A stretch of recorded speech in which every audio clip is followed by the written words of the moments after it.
Welcome to another episode of the GayBarchives show, where we explore gay history one bar at a time. I'm your host, Art Smith, and today we'll be joined by club owner, storyteller, historian, volunteer, and self-professed professional homosexual, Rob Browatzke. So welcome to the show, Rob. Hi. Thanks for having me. Oh, you're quite welcome. So you are the lucky first interview that is going to be talking about Canadian bars. Yay! So far, everyone I've interviewed has focused on bars pretty much in the U.S. So, and your area of familiarity is mostly in Edmonton, Alberta area, correct? Correct. Yeah. Certainly I've spent a lot of time in places like Calgary and Vancouver, but Edmonton is where I have been working in gay bars for about 25 years. So. And for people who are not particularly familiar with the layout of Canada, Alberta is kind of due north of Montana. Mm-hmm. Yeah, absolutely. And Edmonton is almost due east of like the Vancouver area, British Columbia.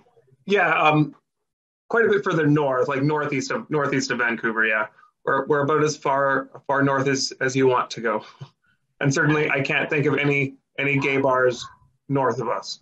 All right then. Well, unless you sneak across the border into Alaska, I think there's a couple. True enough. There. So let's start with your knowledge of the Edmonton scene. From what you mentioned to me, I think one of the first places you wanted to talk about was Club 70. Club 70 was the first gay bar in Edmonton. It opened 1970 in its first location. It was only there briefly before the landlords learned what was going on and locked the doors. And so that resulted in a bit of a legal battle, mostly because it was a private members club. There were records of the members there that they really wanted access to, as well as all the music and everything. So there was just no way for them to function anywhere else without being able to get access even to the property. They were able to find another location, and that second location would then be a gay bar in one form or another, under one name or another, for about 40 years. So that second location was a gay club until what, about 10 years ago? Yeah, 2012 was the last time that location on 106th Street was a gay club. Currently, it's actually got a gay bookstore in it, so I don't know how much it's really changed, but certainly right in the heart of downtown. Ironically, just recently, the first location of Club 70 burned down. So that building is now no longer there. So what was Club 70 like? I'm assuming we're going to talk about the second location because the first one was so kind of flash in the pan. The first one was very, very flash in the pan. Now, obviously, we're going back to the 70s here, so my knowledge of Club 70 is all secondhand. But having worked in this space at that second location for a long time, I can sort of envision it. I've seen a few pictures. Obviously, there were not a lot of pictures. This was a time when certainly way pre-social media, way pre any sort of digital photography. And the people that were going weren't necessarily people that were going to want their pictures taken. It was a private members club, like I've said, so that means you needed to be a member or signed in by a member. They needed to have some sort of proof that you were gay or lesbian before you'd be allowed in, which made it super challenging for new people to the scene, because until you knew people, you couldn't go in. And how did you meet people until you were in? Right. So that was pardon? Tourists would probably have a similar problem. Absolutely, right? Like there was just no way that tourists could come. Now, certainly there were some publications, very underground, that kind of talked about cruising areas in Edmonton, Club 70 being one of them. It wasn't long, though, before the membership policy at Club 70 prompted people to open up larger, more public disco places, such as FLASHBACK and the Roost.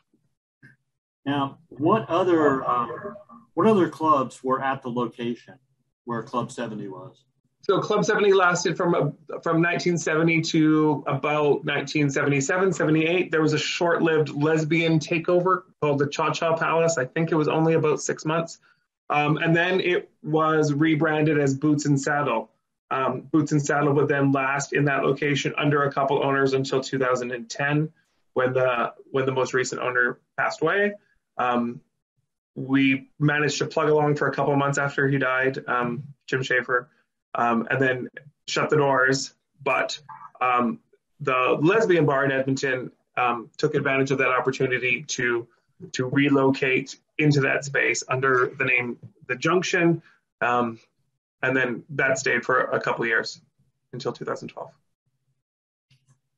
Alrighty then. Now, one bar in the course of my research of gay bars that once were, I think the first bar that I discovered in Edmonton was called the Roost.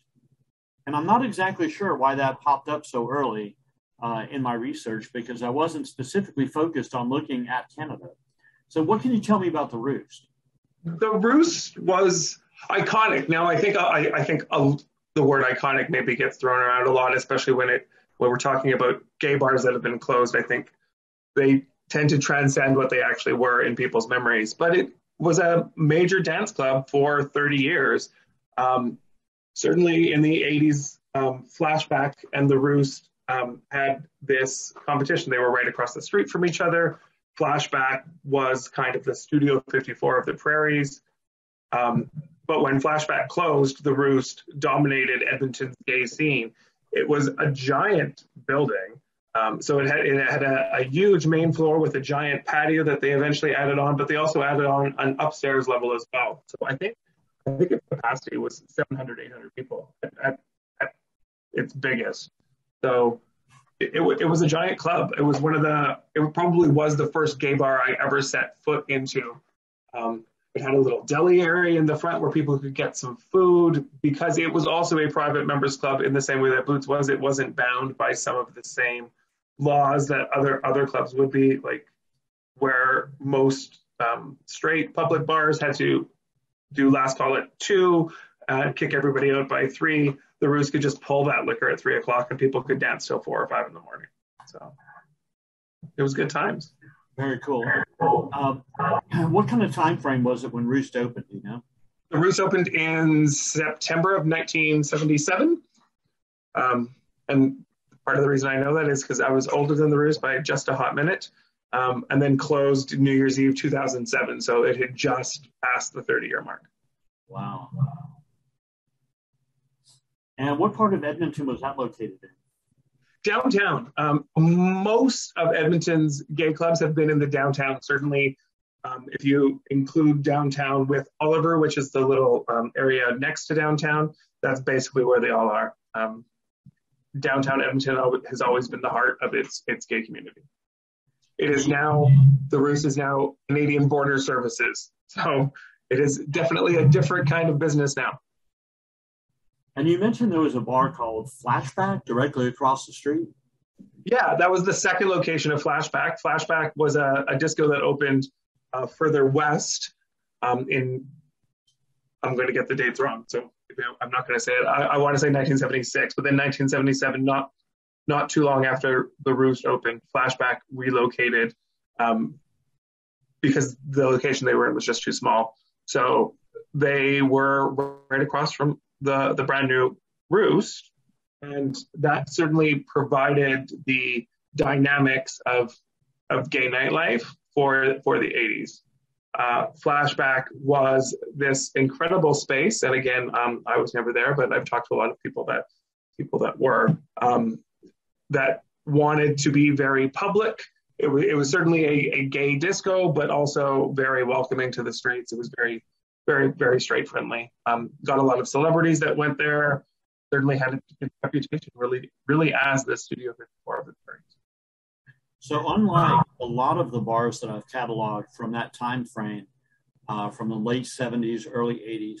A lot of the larger, more elaborate clubs that I have archived over the course of this project were focused on male clientele. But from what you're telling me, if they're attracting some straight clientele also, I'm guessing that both of these clubs had somewhat of a mixed male-female clientele there. Yeah, there were certainly nights that were men only. Like I think FLASHBACK had a men only Fridays. The Roost, I know even as late as the 90s kind of had a male focus on like Tuesdays and a women focus more on Wednesdays, but certainly on the Friday and Saturday, so the main nights of these clubs, they were multi-gender and multi-orientation spaces. That certainly provided a relief from places like Boots, which in the early 80s, there was quite a period there where they did not want women involved in the space. They did not want women in the space. Lesbians specifically, that it was lesbians were rowdy, lesbians were violent, lesbians were destructive, a whole bunch of harmful stereotypes like that. But that just enforced more the inclusivity of places like FLASHBACK and the Roost. And the music they played, were they predominantly focused as like a dance type club, more so than a cruising club or a just hang out and chill club? Was it mostly dance focused? Yeah, for FLASHBACK and the Roost, they were definitely discos. So it was dance focused. Places like Boots, it was a little more low key. You know, with the jukebox, people could kind of play what they want, which certainly, of course, caused its problems too. Sometimes when you get people that come down earlier and plug the jukebox with everything that they want, it made it a little bit more challenging for the people that came out later in the night. You were kind of held captive by the early birds' music choices. Absolutely, and sometimes that, you know, this is Alberta, so sometimes that meant country for hours and hours and hours. But yeah, if you wanted the best music, like, and you know, this is at a time when, you know, people weren't downloading music off the internet, so the DJs at FLASHBACK and the Roost were pulling in those cutting edge dance tracks. Now, to get a perspective on those two clubs and the scene in Edmonton back in the late 70s, early 80s, how big is Edmonton population-wise? How many people live there roughly? Edmonton is now just over 1 million. Okay. And was it outside of the actual bar scene? Was there a pretty thriving, what we would now call LGBTQ population, or was it a pretty conservative place that just had little pockets of gays and lesbians? You know, Alberta is a fairly conservative province. Overall, Edmonton has always been kind of the anomaly in Alberta. There was a community certainly outside of the gay bars. Even before those gay bars existed in Edmonton, there were some popular downtown hotels that were very like gay friendly. But there were, even as far back as the late 70s, early 80s, there were gay social groups. There were gay sports teams. There was a group called Women's Space that provided alternatives to bars and activities for Edmonton's lesbian community. So it was there.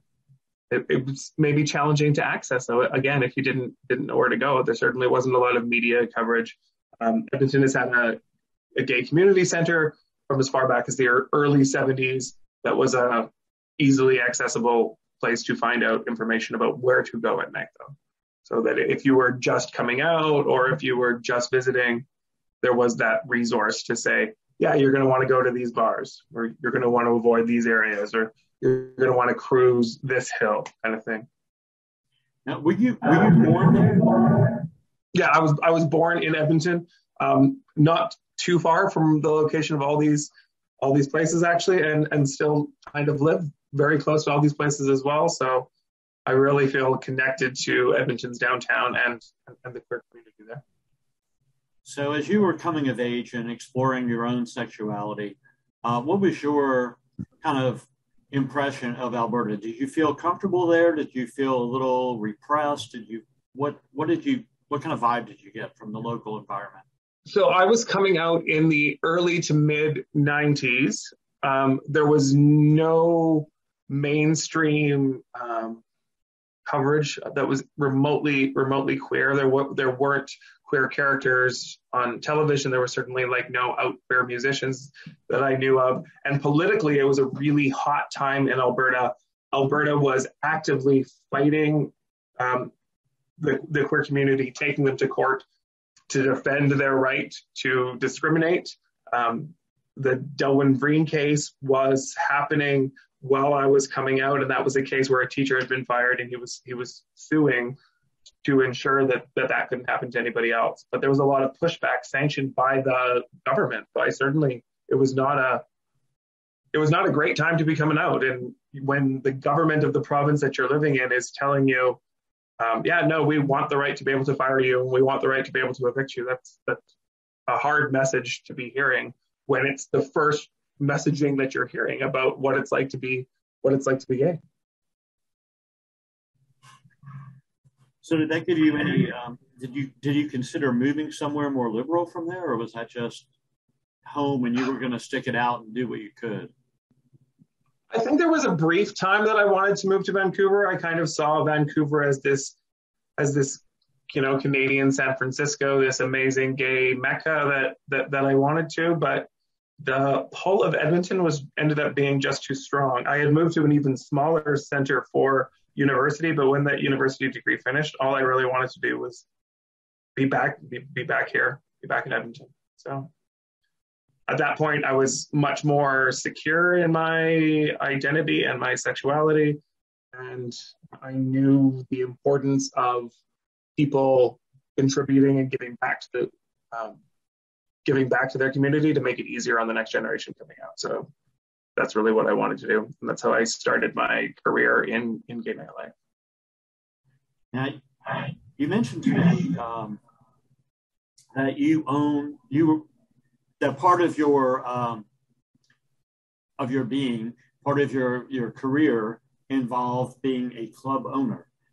What club did you own? So I am one of the owners of Evolution WonderLounge, which is currently Edmonton's only gay bar.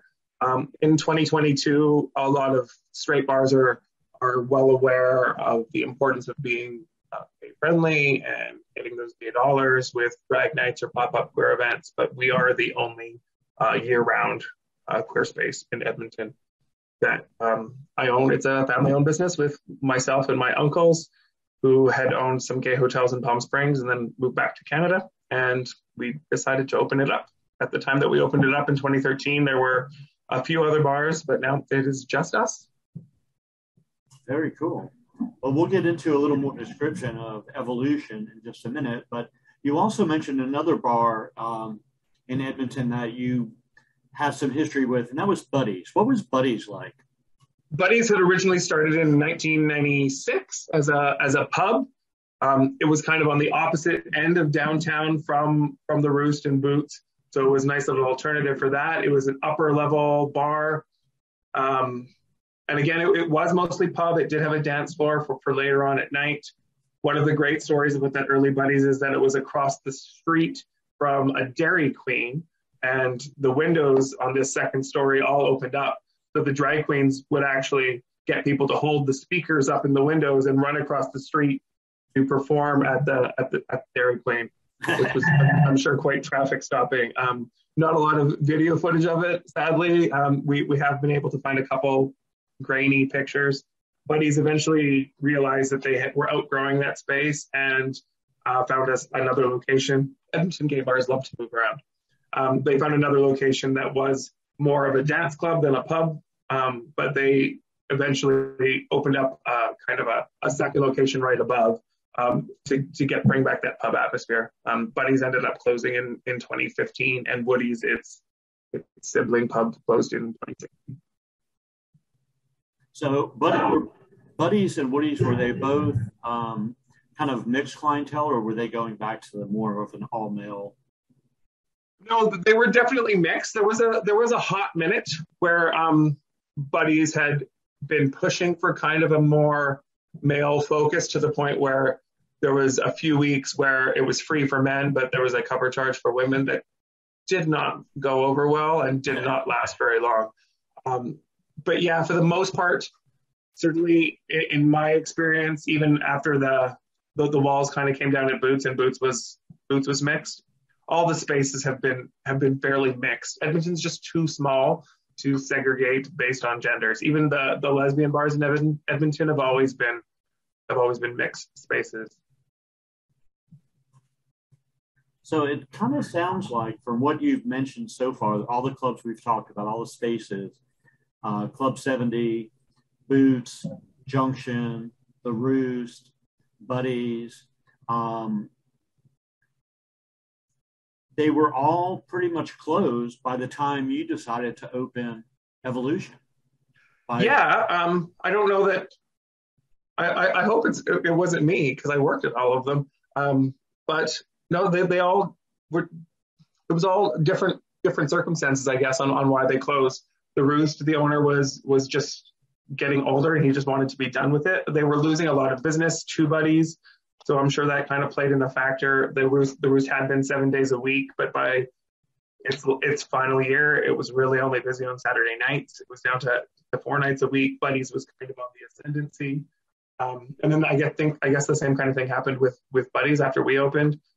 They were 7 nights a week, but we opened, and then we were on the ascendancy and kind of whittled away until we were done with this. And then there were some flash in the pans after the Roost opened as well, places like Flash, places like Upstairs and Play, that opened briefly, trying to fill that void caused by the Roost closing.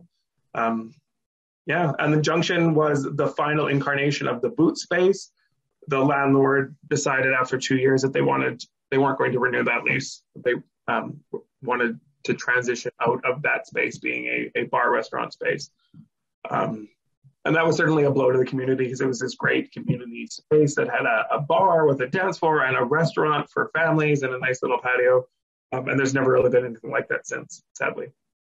So once you saw that these clubs were kind of closing down, some of the clubs that, you might label as iconic or, had some history with Edmonton, what was it that was going through your mind that you said, oh, all these bars are closing down, we should open up a bar?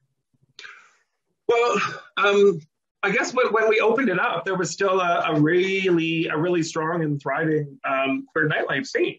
So I guess we just wanted a piece of that, or I guess maybe some ego, thinking that we could do things differently or do things better. And then it certainly, so we've been open now 8 years, and things have changed a lot more since. So if I had to do it over again, would I? I'm not sure. I think I probably would go something a little bit more pub than what we are right now. We're a basement space. We can't really be anything other than the dance club that we are. We're never going to be able to be like a happy hour, or even if we had a kitchen, I don't think people are going to come down into a basement for food. But I still think that the queer dance club, the queer disco, is a super important component of a city and a queer community. That opportunity to be amongst your own people, and to be the majority, and for a kid just coming out to be able to walk down the stairs and feel those feelings that I felt in the 90s when I walked into places like the Roost or Buddies, or Boys Town at Detours in Calgary, or the Odyssey in Vancouver. There's nothing like that feeling of empowerment and pride and celebration and fear and sexuality. It's a wonderful feeling that you can really only get walking into a crowded gay bar. Now, how big is Evolution? Our capacity is about 350. Okay. So certainly down from the juggernauts of FLASHBACK and the Roost, but the biggest since the Roost, for sure. That can be a pro and a con. It's great when we need it, but it's very big when we don't. So. And are you open every night or only on the weekends? How do you operate that? No, we're currently just Thursday to Sunday. We were 7 days a week when we opened, and we just weren't the right space for it. So we're now just Thursday to Sunday. Thursdays and Sundays are kind of just chill drag shows, and then we close after the show ends. Friday and Saturday we usually have early entertainment, and then the DJ starts, and we go until we have to close. So obviously COVID's been very challenging on entertainment and formatting, but hopefully we're through that now. How close is the closest gay bar to you? The closest gay bar to us would be Calgary, so it's 300 kilometers. It's a 3-hour drive. I was just there this last weekend. They only have the one dance club as well, Twisted Element, which I believe is now at 15 or 16 years. But they also have a couple other smaller pubs. So they have more gay bars in Calgary. So pretty much in Edmonton, you are the end-all be-all of the gay community there. You are the bar, the meeting place. We are, but Edmonton also has a lot of very known gay-friendly spaces. We have groups that put on queer events and drag shows all over the place. So in a way, being the only gay bar, but we're the only gay bar at a time when the competition for the gay dollar has actually never been higher. And from a consumer standpoint, that's got to be good, because there's lots of events going on that can, like, if this gay bar is not what you want, chances are there's going to be one of these events that it addresses, whether it's the music you need or the environment you want or the clientele that you get. Whereas we're kind of left trying to be a gay club that appeals to everyone of all genders from 18 to 80. And that can be a very challenging task. Has that been part of your mission statement since you opened? Has it always been like a queer bar that embraces? Yeah, and I don't think I'd ever want to change that. Like I still think it's super important. Sometimes I wonder if, we're our own worst enemy by having that giant pride flag outside. But we're straight friendly. We absolutely, like, especially some of the drag shows, the majority of the crowd might even be straight at those shows. But I would never want to get rid of our queer identity, just the same way as I'd never want to get rid of my own queer identity. It's important. Well, that's definitely something that we're seeing in a lot of the newer bars that are opening up, or a lot of the bars that are kind of reinventing themselves, is broadening their horizons, kind of expanding their market reach to get to the people that do not fall into the traditional, gay or lesbian segment. Yeah.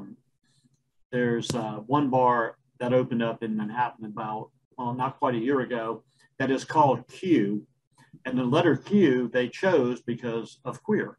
They wanted to embrace everybody. They have areas and activities for people that are gay or lesbian or bi or trans or whatever. They're not trying to be focused on one group. And that seems to be kind of a winning recipe these days for the gay bars that are going to continue and thrive. See, I was at Q about a month ago, and maybe it was just the night that I was there, but it was an unusually gay male space that I'm not used to being in, because there weren't any women the night that I was there. There was not really any other drag queens other than the ones that we were there with. So I'm not used to being in such a gay male space as what I experienced there that night. But I really think that comes down to the difference in population size too.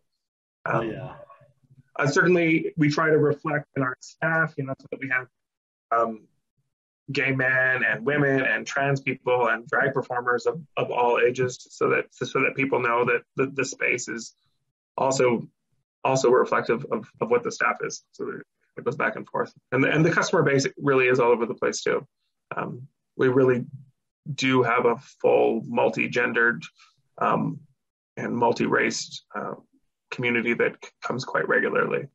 Whereas previously, my experience with Edmonton gay bars was that even though they were welcoming to everybody, it was still very gay male focused, and certainly the spaces were very white. I think Edmonton has also just become increasingly multicultural in the last decade, so that's probably just transitioning also into the space. But. So you're saying the actual population? What's that? The actual population of Edmonton is actually more diverse now than it was 20 or 30 years ago? Yeah, I would certainly say so based on my experience, absolutely. And so, of course, that's bound to reflect in its queer spaces as well. Just when you get, just by a city getting more people of color, you're going to get more queer people of color. So, absolutely. Now, you've, in addition to owning a bar, you've also labeled yourself as a storyteller, a historian, a volunteer, and in essence, a professional homosexual. yeah. I know you do some work with the Edmonton Queer History Project. So why don't we talk a little bit about that project For sure. And what your involvement with them is? The Edmonton Queer History Project has been around for a number of years now, but it wasn't until the COVID shutdown of Evolution that I was able to have the time to get involved. And it just worked out that they were kicking off a new phase of the project. They were working on a downtown history tour and walking map, so that they really wanted some well-researched pieces on the locations in, for the most part, Edmonton's pre-2000 history. So it was spaces like Club 70. It was on social groups like Women's Space, which was that lesbian group that I talked up. It was on places like The Hill, which was a cruising area for male hustlers. It was early church groups or sports teams, or it was all of those components that kind of got us where we were, but it was all linked to a space. So there was this place just a couple blocks away called Centennial Plaza, where some of the early Pride events were held. So we used that space to tell the story of the history of the Edmonton Pride Festival. Or, there was the downtown police station, where we used that location to tell the story of Edmonton's queer community struggles with policing and with archaic laws, and getting those laws changed to the point where there was a liaison committee to work with the community, to the point where those police were marching in the parade rather than just policing from the sideline. So it was a wonderful project to work on, and I'm super excited to see where it goes from here. We're expanding it to other areas of the city that are really excited and energized by seeing what we've done for downtown, and they want to know what their own more local queer history is, whether that is going west into Oliver and telling the story of some of the bars and businesses and magazines that were based there, crossing the river into Old Strathcona to talk about things like the Fringe Festival and how queer performers kind of left the gay bars in groups like Guys in Disguise, and took drag and queer art out into the sunlight and the straight world. It sounds like you're making a really good effort to actually record as much as you can about Edmonton and Alberta's, queer history, which is something that to me is getting more and more important, because for so many decades it was kind of an underground world. It wasn't recorded in mainstream media. It wasn't in television. It wasn't in the newspapers. It wasn't anywhere unless it was, criminal. If there were people being arrested or put in jail for doing something that was not considered acceptable and fell under the gay umbrella, then it probably made the news somewhere. But other than that, the stories of our drag queens, of our fundraisers, of our organizations, of our bars, so much of that is kind of scattered out there, and it's a matter of collecting it all and capturing the stories, which is part of why I started doing these interview segments, is so that people that were actually there can talk about, what the history was and where these bars were and what they were like, because that's not out there. And so it's really kind of refreshing to find people from all these different parts all over the country and all over the world that have stories to tell about what their particular environment was like, 40, 50, 60 years ago, and what the scene was like and how it's kind of evolved over the decades. I know as an American, I have a mindset of Canada being a little bit more open-minded and liberal than the U.S. is, but apparently that wasn't the case so much in Alberta for quite a while. I mean, it wasn't flagrantly, accepting of the gay lifestyle until more recently. Well, it's, Alberta in a lot of ways, a lot of people kind of refer to Alberta as the Texas of Canada. So it's that kind of thing, right? The coasts and the major cities are super accepting. Like we have our San Francisco and New York too. Like we've got Montreal, we've got Toronto, we've got Vancouver. But there's this whole big area in the middle that still has queer people. There's still queer people in small cities like Edmonton, and then there's the queer people that are in the small towns that end up coming to Edmonton, seeing that as this mecca. So it's all a matter of perspective. But it's so important that these stories are being chronicled, whether it's with our Queer History Project here or something like this, because we're running out of time to get those stories from the people that were actually there. We're losing those eyewitness accounts, and because nothing has been chronicled in any written down or digitized format, it's been an oral history. So we have to record it while we still have those voices. Absolutely. Now, is your project also aiming to digitize as much as possible? Is that a big part of your archiving project? Yeah, absolutely. Right now, we've just entered in with a new partnership with a group that's going to help us digitize some of the gay magazines. When I was doing the research for some of the pieces that I was working on, it was so frustrating to find that nobody's got the hard copies of some of these old magazines like Times 10, that was around from 1993 to 2005. And there's just no paper copies left. So we're trying to track down what we can and digitize them, whether it's something like that, or like the Woman's Space newsletter that they like. So that lesbian group has been around since 1983 and put out a monthly kind of newsletter for their membership. Well, in that newsletter, there's pieces about bars opening and bars closing and the struggles of the lesbian community finding acceptance at bars. And so having that running from 1983 to like 2003, 2004, that's an amazing resource for queer historians.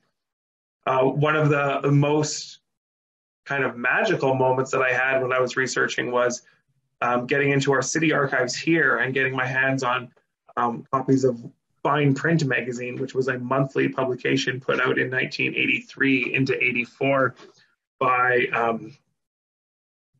I think it came out of one of the Edmonton sports teams at the time, but really became a monthly publication for the entire city. So having that actual physical copy in my hand was just amazing. Like, it just smelled like history.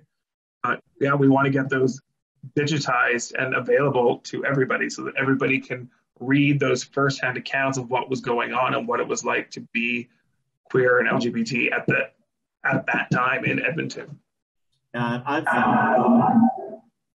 encountered similar issues recording the history of the gay bars all over the place because so many of the archives are not digitized.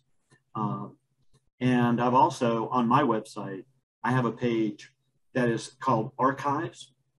And on that page, I put links to the LGBT archives from all over the country and the world as I stumble across them. So if somebody's looking, because that is another challenge. I mean, you can build the greatest archive in the world, but if nobody knows how to find the archive for the Edmonton Queer History Project, they're not going to ever see what you do. And so I decided when I was putting my project together, partly as a tool for myself, so I would have a comprehensive list of some of these different places as I need to go and look for information, but also for everybody else that wants to do the research, it's convenient to be able to go there and say, well, yeah, there's also, this other archive that may have some information. Maybe there's a national Canadian gay archive, or there's a French-speaking, one for French-speaking Canada. And you can kind of cross-reference and discover them. So I will definitely put a link up there to the website for Edmonton Queer History Project, which I believe is edmontonqueerhistoryproject.ca. And that way people can find it and kind of look through it and find some information about what the gay history has been like in the Edmonton area. So our city does have an archives that has a gay section as well. So I feel like that it's got some great resources in there, including some just minutes from the early community center or meeting minutes from the early days of the AIDS network, which is now HIV Edmonton. So that was a great resource base for us to use when we were compiling our little write-ups for the map. Now, from you mentioned that Club 70 opened around 1970. Was there much of a gay history prior to 1970 that you've been able to track down, or is that pretty much the beginning of the story from what you've been able to find so far? That's the beginning of the bar stuff. We certainly found some history that predates it. Even prior to that, there were downtown hotels where gays and lesbians would gather. 1942, there was a massive sex scandal that rocked Edmonton's theater community, like a gay sex scandal that rocked it. And now we're kind of trying to pull some articles even earlier about some arrests for drag, for people cross-dressing in the 30s, and being arrested for that, for being presenting in clothing not suitable to their gender. No, it might be impossible to know if those people were gay and lesbian, especially when you're getting into times where those words were not in the common knowledge. But certainly any sort of gender fluid or gender expansive presentation is part of our community history. Yeah, and we see that everywhere. Typically, before World War II, you didn't really see much in the way of identity as gay, as far as you didn't find bars, restaurants, businesses proclaiming anywhere publicly in any listing, any description that they were gay. It was just kind of an underground kind of, a little hint here and a little sign there that gave you the general idea. But a lot of times they were more labeled as artsy or bohemian or, something like that. And you find that everywhere, not just in small towns like Edmonton, but even if you go to New York or San Francisco or LA, you still find suggestions that these places were gay or lesbian or whatever the term was, but not a blatant description so much. So where do you see this going forward now? You're the only gay bar left in Edmonton. Do you think that there's going to be a return to having more blatantly gay or blatantly queer establishments, or is it going to be kind of everybody goes everywhere and the gay community just kind of blends in with the rest of the world? I suspect that might be the case, at least in a city of Edmonton size. So it's kind of middle, right? So the numbers of queer community are not there to the point where they can sustain a bunch of spaces like in New York. But it's greater than, like, maybe the future of gay bars is actually in smaller cities even. Like maybe we're just kind of in this middle space right now where there's not enough of us to sustain a whole bunch of spaces, but the city, there's still enough of us for us to queer up other spaces.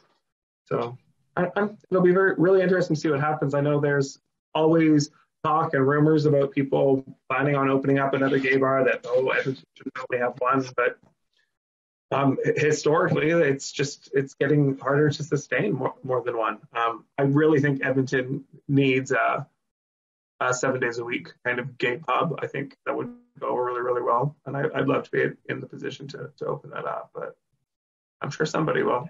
Or maybe something that's not specifically alcohol related. There's one that just opened up in Washington, D.C. called As You Are Bar. And it was opened by two lesbians, but they profess to be open to the entire queer community. And they also have a daytime element that has kind of a coffee shop, sandwich area. You can come in and use their Wi-Fi and whatever. And even children can go in there during the day. And I think all the adult entertainment and alcohol is pretty much focused upstairs.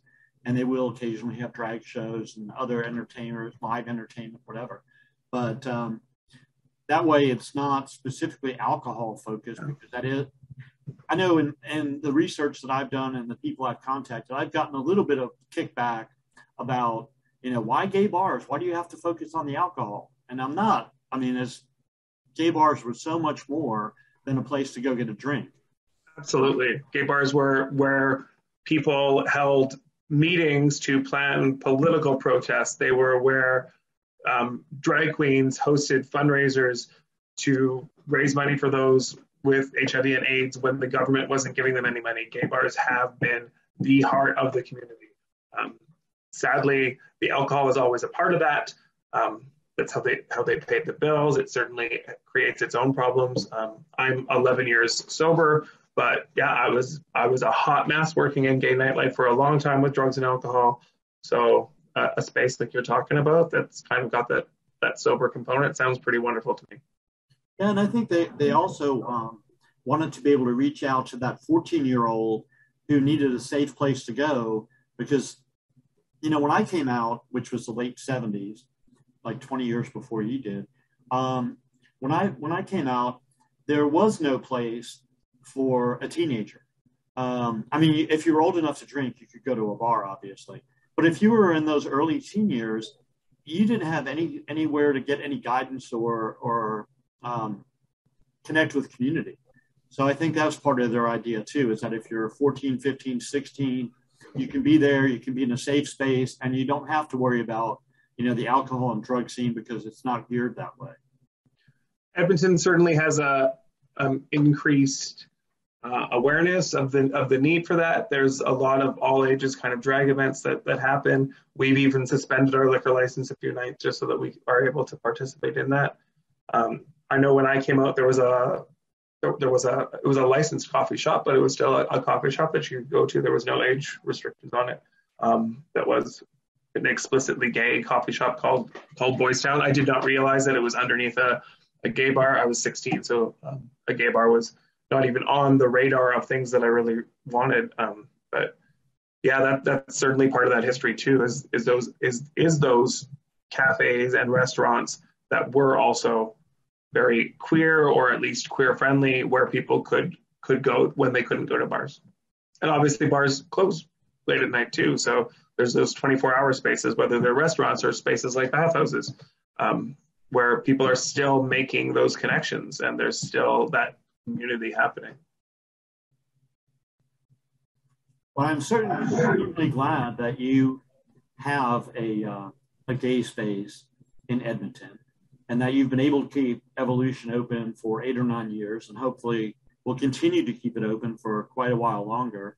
Because I think, despite the fact that gay people can go pretty much anywhere to have a cocktail, you still need your own space sometimes. You somewhere where everybody in the space identifies with, your mindset and what's going on in your life and the struggles you're fighting.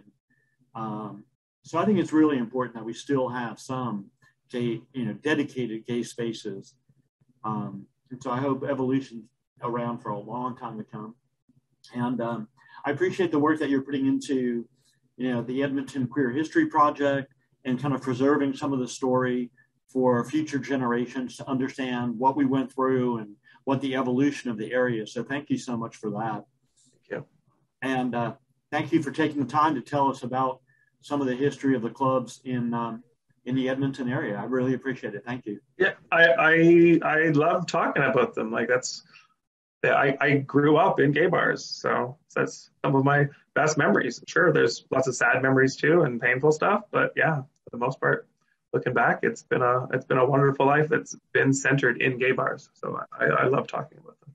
Well, I'm glad you had some family support to get you into the business too, because that sounds like that was an important part of your support structure, is having a couple of uncles who could, kind of give you a little bit of support in your coming out process as well. Yeah, absolutely. My uncle and his partner have been together since 1983. They met at FLASHBACK and have been together ever since. So that's pretty wonderful. So I've certainly enjoyed being able to be on this journey with them. So, well, good luck. We hope you have many more years with Evolution and a lot of success in the Edmonton market.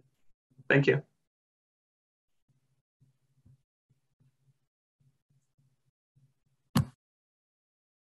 That concludes another episode of the GayBarchives show. For more information about this episode or to find more episodes, visit GayBarchives.com.